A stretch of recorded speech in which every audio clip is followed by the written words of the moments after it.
자, 반갑습니다. 정의뇌박 이재원입니다. 여러분들의 구독과 좋아요, 알림 설정, 사랑입니다. 많이 부탁드리겠습니다. 자, 오늘은, 이렇게 타고 태어난 기질? 이런 거에 대해서 궁금해 하시는 분들이 굉장히 많은 것 같아요. 이게 제가 매번 말하는 도파민, 세로토닌 시스템도 사실은 기질적인 특징을 가지고 태어나거든요. 그래서 이런 게 이제 유전적으로 결정이 되고 죽을 때까지 사실은 변화되지가 않는 거죠. 제가 이제 흔히 이제 왜 스포츠 같은 차냐 아니면 경차냐 이렇게 비유를 들어서 말씀을 많이 드리는데, 왜 스포츠카 같은 차는 힘이 좋잖아요. 빨리 달릴 수 있는 장점이 있는 반면에 연료 소모가 굉장히 많죠. 스포츠카 같은 세로토닌 엔진을 갖고 있는 이런 사람이라고 한다면 내가 좀 더 안전해질 수 있는 방향으로 굉장히 에너지가 집중이 되는 효과가 생길 거예요. 그런 게 나를 좀 더 꼼꼼하게 만들고 좀 완벽주의적으로 만들고 내가 어떻게든 불안해지는 걸 피하기 위해서 굉장히 에너지가 집중이 되는 효과가 나타나게 되는 거고요. 그래서 저는 우리나라 사람들은 이 세로토닌에 관련된 이런 시스템도, 도파민에 관련된 시스템도 상당히 좀 강한 민족이 아닌가 이렇게 생각이 돼요.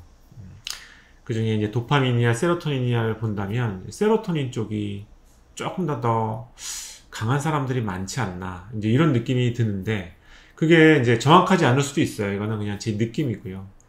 제가 왜 이런 느낌을 갖게 되냐 하면, 저를 찾아오시는 거의 대부분의 환자분들이 세로토닌에 예민한 기질을 가지고 계시거든요.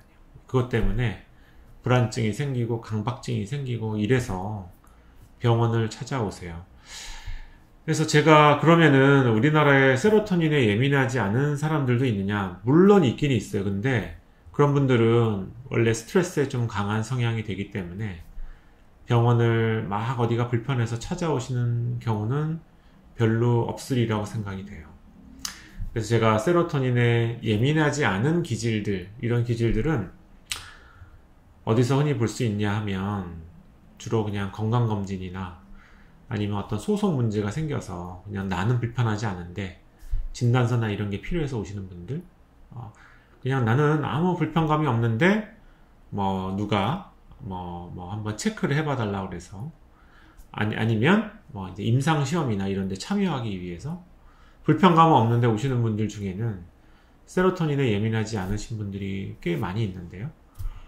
근데 요즘처럼 좀 경기도 안 좋고 여러 가지 스트레스 요인, 외국에서는 막 전쟁하지, 요즘 폭우에 기상이변이 일어난다고 하지, 이제 이렇게 좋은 뉴스가 거의 없는 이런 시기에는 세로토닌에 예민하신 분들이 불안도가 굉장히 많이 올라가기 때문에 병원을 불안과 불면과 강박과 기타 여러 가지 문제로 찾아오게 되는 경우가 굉장히 많은 것 같거든요.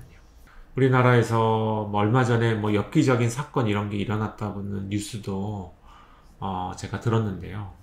우리나라의 사회적인 여러 가지 문제점들, 이것 중에는 세로토닌, 도파민이 예민한 특징을 갖고 있는데 이 스트레스 관리가 안 돼서 스포츠카가 연료가 부족해서 이제 제대로 된 엔진 구동이 안 되는 거예요. 그래서 이제 뇌 건강이 나빠져서 굉장히 충동적이고 자기의 그런 여러 가지 관리나 제어가 잘 안 되는 상태가 되신 분들이 조금씩 이 사회에 이런 스트레스가 많을 때 나타나게 되고, 그게 이제 묻지마 살인이라든지 묻지마 폭행이라든지 이런 형태로 드러나게 되는 게 아닌가, 이렇게 생각이 됩니다.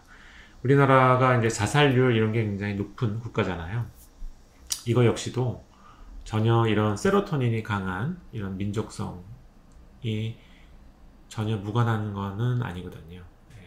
나는 내가 이런 상태에 빠지는 거, 내가 좀 불행하고 남들에 비해서 좀 뒤처지고 이런 상황에 빠지는 게 너무너무나 싫은 사람들이 많다는 의미거든요. 세로토닌에 예민하다는 의미가.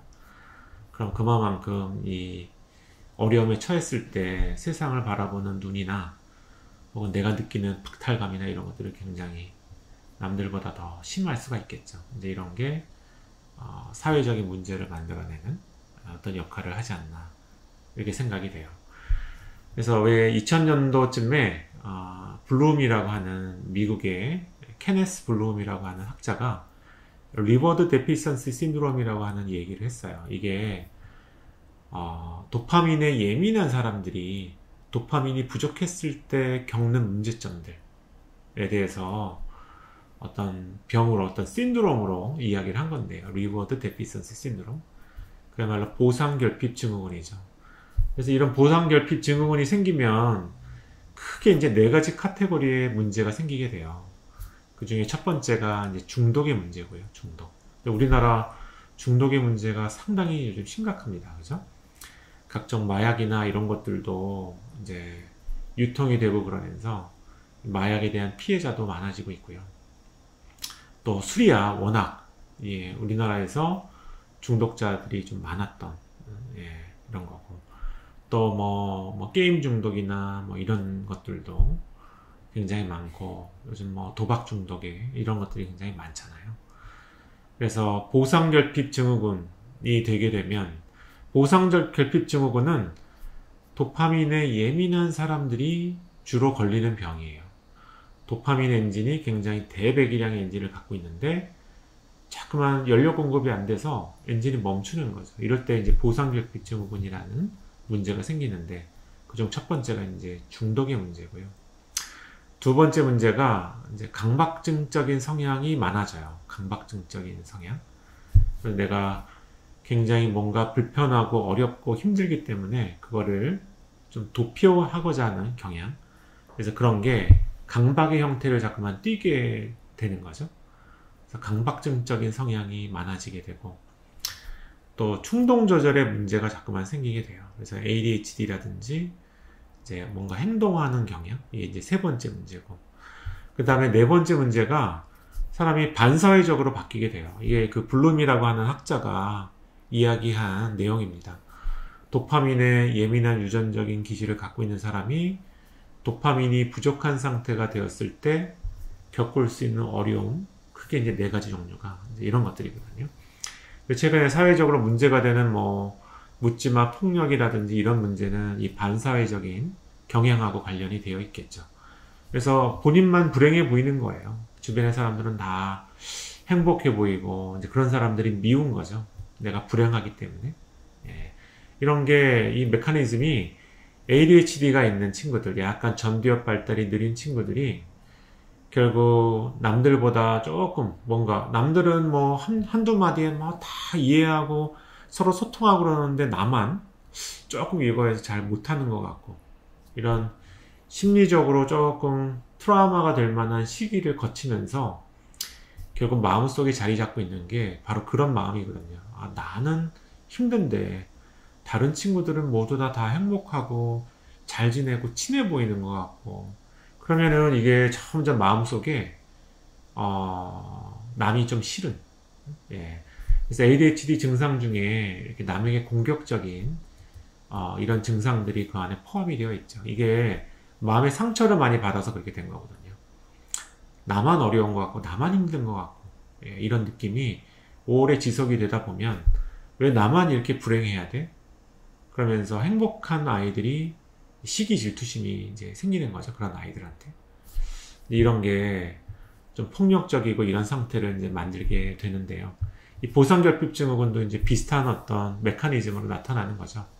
나만 뭔가 좀 잘 안 되고, 나만 좀 뭔가 어렵고, 나만 힘들고, 이런 스트레스가 나는 아무리 발버둥치고 노력을 해봐야 개선이 되지 않는다 라는 느낌이 들면은 참을성은 점점 없어지고, 이성의 어떤 조절 능력이 약해질 때 이게 남한테 뭔가 공격적인 행동을 표현하는 식으로 나타나게 되는 거죠. 그래서 도파민과 세로토닌이 부족하지 않게, 그럼 어떻게 우리 사회가 이 스트레스로부터 조금 이런 것들을 줄일 수 있을까? 제가 봤을 때는 자꾸만 경쟁하려고 하는 이런 것들이 좀 줄어들고요. 서로 좀 협력하는 분위기, 또 남과 자꾸만 비교하는 이런 분위기가 없어져야 되고요. 서로 이제 좀 협력하고 공생하는 이런 분위기가 만들어져야 스트레스 레벨이 줄어들 수 있다고 생각을 하거든요. 예. 그래서 좀 먼저 앞서가 있는 사람이 나는 이 위치에 있으니까 뒤따라오는 얘들은 다 루저야, 이렇게 얘기하는 게 아니라 좀 손을 내밀어서 같이 좀 끌어주는 이런 분위기가 돼야 전체적인 스트레스 레벨이 좀 줄어들지 않을까 이렇게 생각을 해요. 자, 오늘 도파민, 세로토닌에 관련돼서 우리나라 민족성이 어떤 우리나라가 갖고 있는 유전적인 특징이 어떨지에 대해서, 이거는 정말 주관적인 제 어떤 느낌입니다. 주관적인 제 견해를 이제 말씀드려 봤습니다. 좀 재미있는 내용이었으면 궁금하셨던 분들에게 도움이 되었으면 좋겠습니다. 이상 마치겠습니다.